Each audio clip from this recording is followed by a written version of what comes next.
खुलुमबाय जेन बड' निउज चेनेलाव गासैखौबो बरायबाय। नोंथांमोना भिडिअखौ फारियै जोबजासे नायलांदो। बाक्सा जिल्लानि सानजा हाजिरा गामिनि धनजित दैमारिनि बिसि माजुनि दैमारिया गोबां साननिफ्रायनो गोमानानै दं। धनजित दैमारिनि आंगो बिसि माजुनि दैमारिया बिमा बिफानि न'आव थांनो होननानै फिसायनि न'निफ्राय ओंखारलांदोंमोन। नाथाय दासिमबो बियो फिसायनि न' फारसे सफैफिनासै। बिमा बिफानाव सोंहरनायाव बिसोरो फिसाजोखौ थांफिनबाय होननानै बुंहरदों। बेनिखायनो बिखौ जुदि सोरबाफोर बहाबा नुयोब्ला हमनानै दोननायजों लोगोसेनो नैबे मबाइल नाम्बार 7636872900 आव खौरां हरनो खावलायदों।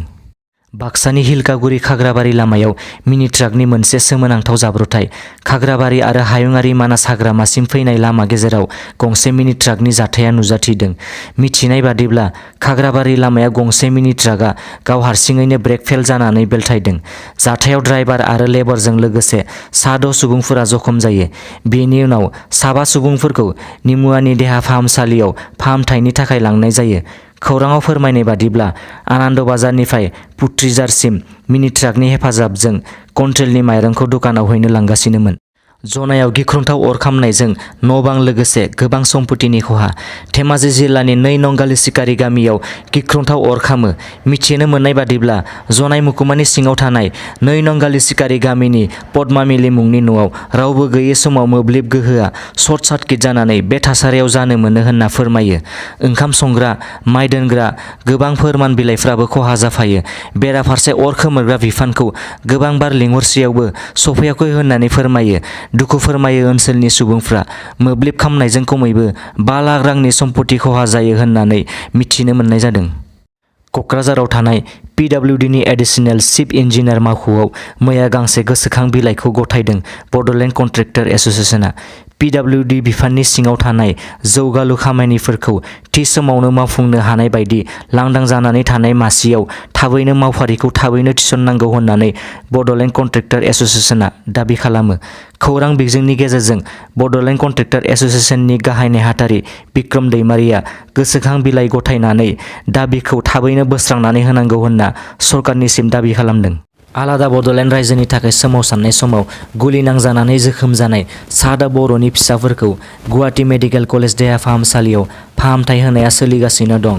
फाहामथाय होनाया सोलिबाय थानाय समनि गेजेरावनो मैया गुवाहाटी मेडिकेल कलेज देहा फाहामसालिनि चेयारमेन डक्टर TD भट्टाचार्यआ बिसोर सुबुंफोरनि देहा हालोदनि सायाव गोनां बाथ्राफोरखौ फोरमायदों।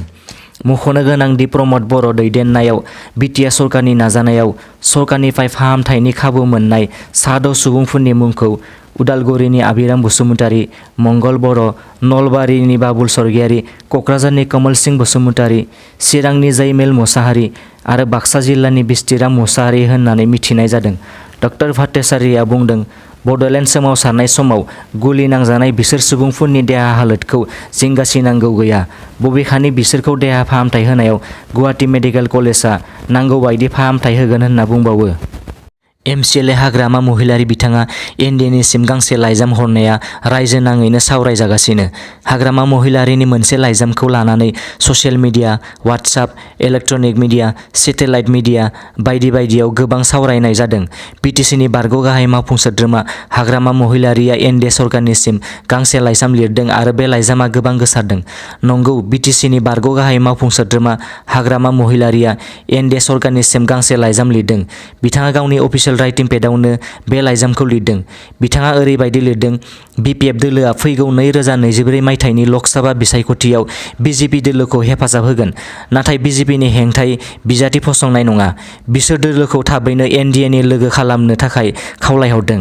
BPF दोलोआ आसामाव डक्टर हिमन्त बिश्व शर्मानि दैदेननायाव सरकारखौ हेफाजाब होगोन। BPF दोलोआ आसामाव सासे मन्थ्रि होनो खावलायहरदों बे लाइजामाव। दिनैनि रादाबा एसेनोसै। नोंथांमोना रादाबखौ नायनानै मोजां मोनदोंबा अन्नानै चेनेलखौ साबस्क्राइब खालामनो दाबाव। गोजोन्थों।